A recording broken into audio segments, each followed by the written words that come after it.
प्रीत जडले हृदय भाग 44 मागील भागात. आता मात्र तो हे माझं नाही असे म्हणू शकत नव्हता, कारण तो त्याचाच इयरडॉप्स होता. तोच इयरडॉप्स होता जो त्या दिवशी काव्याच्या पायाला टोचला होता. यार, ही पण ना, खरंच किती हुशार आहे ही. किती लवकर सापडलो आपण हिला. तुषार आता गप्पच बसला होता. मनात तो काव्याचं भरभरून कौतुक करत होता. ओ, आय एम सॉरी, तो त्याच्या मूळ आवाजात बोलला. तुषारजी, बाहेर सगळे आईस्क्रीम खात आहेत. तुम्ही दोघेच इथे काय करताय? सुमन दारात उभी होती आणि ती त्या दोघांना खाली येण्यासाठी बोलत होती. जस्ट कमिंग, तो दरवाजाच्या दिशेने पाहत बोलला. तशी सुमन परत निघून गेली. आता पुढे. सर्वांचं आईस्क्रीम खाऊन झालं तसे सर्वजण झोपायला गेले. रवी आणि राणीला बाय करून काव्या पण तिच्या खोलीत आली. तुषार मोबाईलवर काही डिटेल्स चेक करत होता.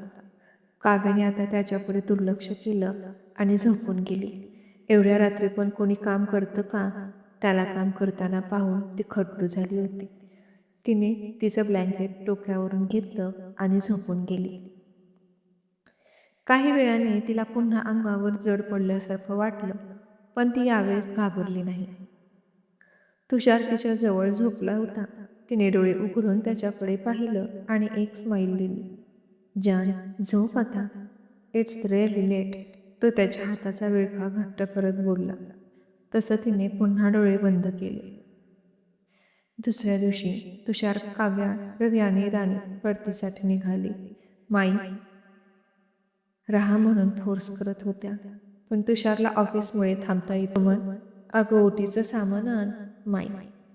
जी माई. सुमनने ओटीचं सामान आणून राणीची ओटी भरली. सगळ्यांचा निरोप घेऊन ती निघाली. किती गोड मुलगी आहे. तुषारला पण एखादी तुझ्यासारखीच मिळो. सदा खुश राहा. काव्या माईच्या पायी पडण्यासाठी वाकली तेव्हा माईने तिला आशीर्वाद दिला. पहाटेच्या 3 वाजता दोन्ही गाड्या देसाई होममध्ये आल्या. त्यांची वाट पाहत एक नोकर जागाच होता. त्याने डोअर ओपन केलं तसे सर्वजण आपापल्या खोलीत निघून गेले. काव्या पण तिच्या गेस्टरूममध्ये आली. तिच्या मागोमाग तुषार पण आला होता. त्याची पण रूम तिथेच होती. What happen? ती दरवाजाजवळ काहीतरी करते म्हणून तुषारने तिला विचारलं. काव्या तिच्या खोलीचे डोअर ओपन करण्याचा प्रयत्न करत होती, पण ते लॉक केलं होतं आणि त्याची दुसरी चावी काव्याजवळ नव्हती. लॉक आहे. काव्या पुन्हा डोअर अनलॉक करायचा प्रयत्न करत होती. जान, कम विथ मी. त्याचा शांत आवाज आला, पण त्याच्या तोंडून जान वर्ड ऐकून तिला खूप ओशायल्यासारखं झालं. बेबी कम. ती येत नाही म्हणून तो आता बेतागत बोलला. हो. त्याचा तो आवाज ऐकून ती पटकन त्याच्या रूममध्ये गेली. त्याची रूम खूप क्लीन होती. मागच्या 8 दिवस तो नसताना देखील नोकर त्याची रूम रोज साफ करायचे. रूममधील एकही वस्तू इकडे तिकडे झाली नव्हती.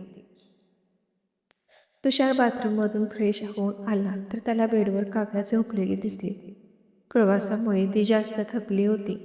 एवढ्या लांबचा प्रवास ती पहिल्यांदाच करते. तिच्या वागण्यावरून तुषारच्या लक्षात आलं होतं. तोही मग तिच्याजवळच झोपला. जान, you are made only for me. तो तिच्या चेहऱ्याजवळ जाऊन तिच्या कानात बोलला. त्याला उद्या ऑफिसला जायचं होतं.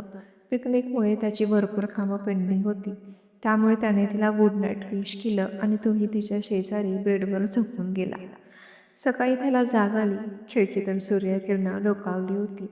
त्याने डोळे उघडून नीट पाहण्याचा प्रयत्न केला, पण बेडवर तो एकटाच होता. Where are you Kavya? त्याच्या मनात विचार आला. कदाचित ती उठून तिच्या खोलीत गेली असेल असं त्याला वाटलं. तसा दरवाजा जोरजोरात वाजलेला आवाज आला. त्याने पटकन अंगावरचं ब्लँकेट काढून फेकलं आणि डोअर ओपन केलं. Good morning my son. How was your journey? सुशीलाताई हसत चहाचा ट्रे घेऊन उभ्या होत्या. Mom, good morning mom, thanks. सुशीलाताईंनी चहा आणल्यामुळे तो खुश झाला होता, कारण आता त्याला थोडंसं हेडेक सुरू झालं होतं. How are you Maugham? त्याने चहाचा एक सिप घेत विचारलं. फाईन. सुशीलाताईंना वाटत होतं तो इतक्या दिवस लांबून आलाय तर आपल्या वडिलांची पण चौकशी करेल, पण त्याने तसं काही केलं नाही. हे काय, आजच आलास आणि कुठे निघालास तू? तुषार ऑफिसला जायच्या तयारीत होता. Maugham, don't please.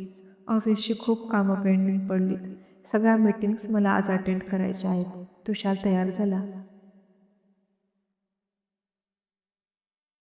ओके, खाऊन जा मग काहीतरी. सुशीलाताईंना त्याच्यासोबत त्याच्या लग्नाविषयी डिस्कस करायचं होतं, पण सध्या तो ऐकून घेण्याच्या मूडमध्ये नव्हता, म्हणून मग त्यांनी त्याला जास्त फोर्स केला नाही. ऑफिसवरून आलं की बोलू आपण रात्री, म्हणून मग त्याही तिथून निघून गेल्या. जाताना त्या गेस्ट रूमकडे डोकावून पाहिलं, पण ती तर बंद होती. काव्या, कशी आहेस तू आणि एवढ्या दिवस कुठे होतीस? अगं तुझा फोन पण लागत नव्हता. किती वेळा नंबर ट्राय केला मी. काहीच सांगितलं नाहीस मला. काव्या देसाई होममधून रूमवर आली होती. तिची तब्येत आता व्यवस्थित होती, त्यामुळे तिला उगीच देसाई होममध्ये राहणं थोडं अवघडल्यासारखं वाटत होतं. ती सकाळीच सुशीलाताई आणि राणीचा निरोप घेऊन देसाई होममधून रूमवर आली होती. पण आता केतू तिला असं सोडणार नव्हती. तिला काव्याच्या वागण्याचा खूप राग आला होता. अगं बोल ना, कुठे होतीस तू? सगळं ठीक तर आहे ना? केतू प्रश्नावर प्रश्न विचारत होती. जोवर तिला सगळी उत्तरं मिळत नाहीत तोवर ती गप्प बसणार नाही, काव्याला माहीत होतं. सांगते सांगते सगळं सांगते, अगोदर फ्रेश तर होऊ दे मला. आणि अजून एक, माझी काळजी करू नको, मी अगदी ठणठणीत आहे, काव्याने केतूला सांगितलं. आणि फ्रेश व्हायला गेली. फ्रेश होऊन बाहेर आल्यानंतर तिने तिला सर्व सांगितले. कशी ती किडनॅप झाली, तिला कसं वाचवलं, त्यानंतर ती कुठे होती, अगदी पिकनिकचं सुद्धा. फक्त तुषारने तिला लाईक केलेला प्रसंग सोडून, तिचं आणि तुषारचं नातं सोडून तिने बाकीचं सर्व सांगितले. थँक्स गॉड तुषार सर वेळेवर आले, नाहीतर त्या दुष्ट लोकांनी काय केलं असतं तुझ्यासोबत कल्पना पण करवत नाही मला. केतूला वाईट वाटत होतं. अगं तू नको पॅनिक हो, मी आता ठीक आहे ना, आणि आता मी असे कितीही प्रॉब्लेम आले तरी काही घाबरणार नाही, काव्या केतूला समजावत होती. तुषार तिच्यासोबत असल्यामुळे ती आता बरंच सेफ फील करत होती.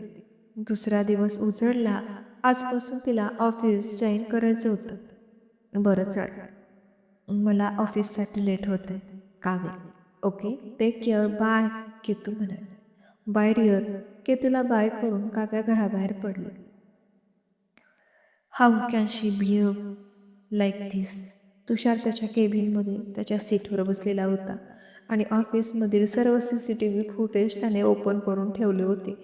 पण एकाही फुटेजमध्ये काव्या दिसत नव्हती. तब्बल तिला पाहून 1 दिवस झाला होता आणि तिला पाहण्यासाठी तो व्याकुळ होता. त्याला मागच्या 5 दिवसात तिची सवय झाली होती. तिचा सहवास त्याला आवडत होता, पण आता 48 तास झाले होते. ना तिचा फोन लागत होता, ना ती कोणत्या मेसेजचा रिप्लाय करत होती. त्यात ती जाताना त्याला काहीच न सांगता देसाई होममधून बाहेर पडली होती आणि याच गोष्टीचा त्याला जास्त राग आला होता. त्याच्या सर्व इम्पॉर्टंट मीटिंग अटेंड करायच्या राहिल्या होत्या, पण सध्या एकही मीटिंग जॉईन करायची त्याची इच्छा नव्हती. मला अजून 1 कप कॉफी हवी आहे, तो समोरील पिऊनवर नजर रोखत बोलला. पण सर, तुम्ही सकाळपासून ऑलरेडी 10 वेळेस कॉफी पिली आहे आणि अजून कॉफी? पिऊन म्हणाला. सांगितलं तेवढं कर. तुझ्या वॉर्निंग ऐकण्यासाठी माझ्याकडे वेळ नाही. तुषारच्या आवाजात राग होता. यांना काय झालं आहे? पिकनिकला गेल्यापासून शांत होणं तर दूर, पण राग मात्र वाढला आहे. पिऊन पुन्हा कॉफी घेऊन आला. त्याने भीतभीतच कॉफी त्यांच्यासमोर ठेवली. इकडे काव्या गेटमधून ऑफिसमध्ये आली. एक वेगळंच वातावरण ऑफिसमध्ये तयार झालेलं होतं. तुषारने पूर्ण ऑफिस डोक्यावर घेतलं होतं. सगळेजण झटपट कामाला लागले होते. त्याने त्याचा राग पूर्ण स्टॉपवर काढला होता. तब्बल 10 दिवसानंतर काव्या ऑफिस जॉईन करत होती. तेवढ्यात तिची नजर त्या कॉफी घेऊन जाणाऱ्या पिऊनवर पडली. अरे काय झालं, एवढ्या घाईत कुठे पडशील? आणि हे काय आहे? काव्या त्या पिऊनकडे पाहत बोलली. त्याच्या हातात कॉफीचा ट्रे होता. काय सांगू मॅम तुम्हाला, सरांना आज काय झाले काय माहीत. ही 11वी वेळ आहे माझी, पण त्यांना हवी तशी कॉफी बनलीच नाही. माझे पाय दुखायलेत, तो वैतागत बोलला. तू एक काम कर, माझ्याबरोबर चल. काव्याने त्याला कॅन्टीनमध्ये नेलं आणि तिने स्वतःच्या हाताने कॉफी बनवली. यावेळेस तिने साखर जरा जास्तच टाकली. तिने एक सप घेऊन कशी झाली ते टेस्ट करून पाहिलं. गो, ती पिऊनच्या हातात कॉफी देत म्हणाली. पिऊनने ती कॉफी तुषारला निघून दिली. मनात मात्र तो आता देवाचा जप करत होता. कोणत्या वेळी तो त्याला नोकरीवरून काढेल याचा काही नेम नव्हता. त्यामुळे तो जरा जास्तच घाबरला होता. नाव इट्स व्हेरी टेस्टी. तुषार आता निवांत कॉफी पित होता. त्याच्या तोंडून ते शब्द ऐकून त्याचा जीव भांड्यात पडला. नाव यू कॅन गो. तो सायलेंट टोनमध्ये बोलला. तसं पिऊन जवळजवळ पळतच गेला. त्यांना अजून संकटात सापडायचं नव्हतं. पिऊन जाताच तुषारने पुन्हा CCTV फुटेज पाहायला सुरुवात केली. काव्या अजूनही कॅन्टीनमध्येच कॉफी पीत थांबली होती. Thanks for making coffee for me, Kavya. तो मनातच पुटपुटला. सध्या तो तिच्या हातची कॉफी पिऊन शांत झाला होता आणि आता त्याने त्याच्या सर्व मीटिंग पुन्हा जॉईन केल्या. तर मग मैत्रिणींनो, कथा आवडत असेल तर प्लीज एक छोटीशी कमेंट करून नक्की कळवा. तुमची एक कमेंट पण मला पुढचा